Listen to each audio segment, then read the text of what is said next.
एक राजा के गलबुआ बंगाल में गाड़े गलू जी गोलू राजा जी ए राजा जी वो लड़का न रात का भगवान से भेंट कर चाहता हज की रगवा बुला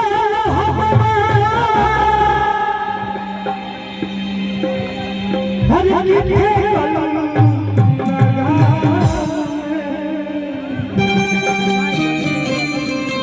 देखिए ठाकुर की महिला में गौरव अपने बलबुआ से आशा लगने रहती है भाई साउंड वाले भाई सब धन राजा के राती के सोचा रहो कृष्णा साउंड हमारी दोनों भाई के मिला हुआ हरि की आपने कितना अच्छा अच्छा गाना गाया है कि लालू बिना चालू बिहार ना हो। मैं आपसे एक आग्रह करूंगा कि कल या परसों में सुनील सागर जी आपके मेरे बड़े भाई गीतकार हैं, कैसा गीत गाइए, क्योंकि लालू जी ही आखिर क्यों ऐसे नेता है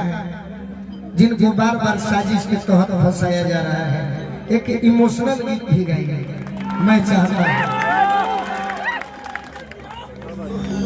जैसे हम गाया करते थे कि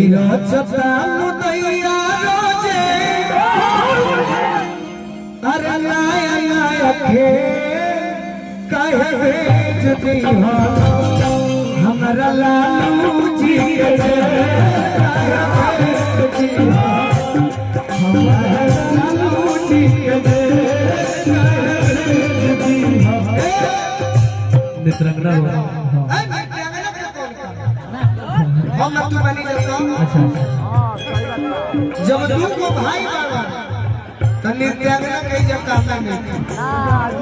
गलती भाई कहता बाकी सुनील सागर जी बानी एगो हमरा दर्द भरा लिखी जो हम कहते नहीं करे कर भले गलाती आई तनी सुनील सागर सही में हमरा जतना पहिरान भाई को गाना लिखनी अगर का फारे लिखनी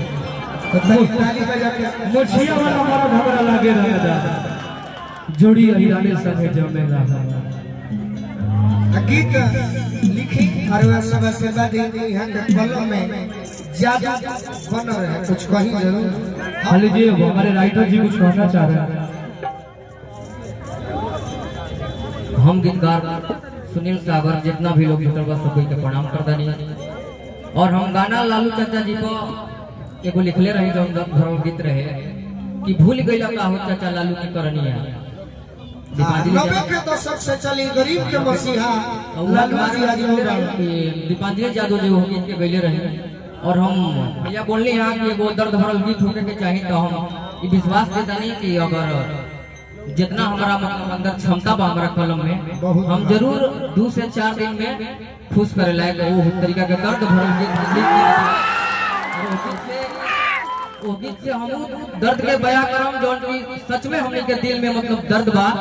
कि जौन इंसान देश के दबल कुचलल समाज के उठावे में मतलब कोनो कसर ना हमनी के बैकवर्ड समाज के या मतलब वो समाज के जौन समाज के मतलब बोले के या मतलब मैंने कहीं भी कहे का मतलब है कि इंसान सब कोई एक ही होला, इंसान में कोनो भेदभाव ना होने के चाहिए, लेकिन इंसान में भी भेदभाव या मतलब जेकरा के मतलब जाति बना के थी करके जाति का आधार पर थी कर गई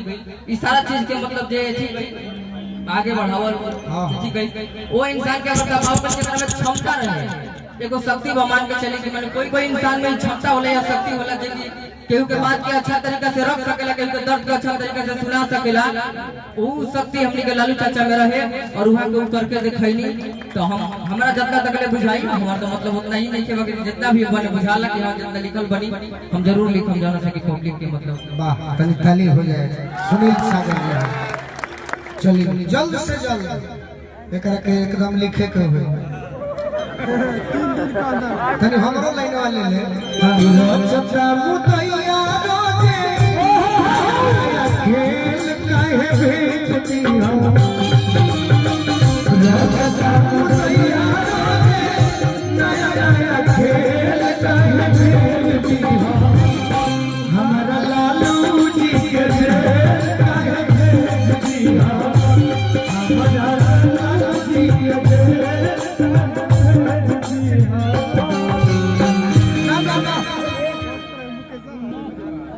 एगो और मित्र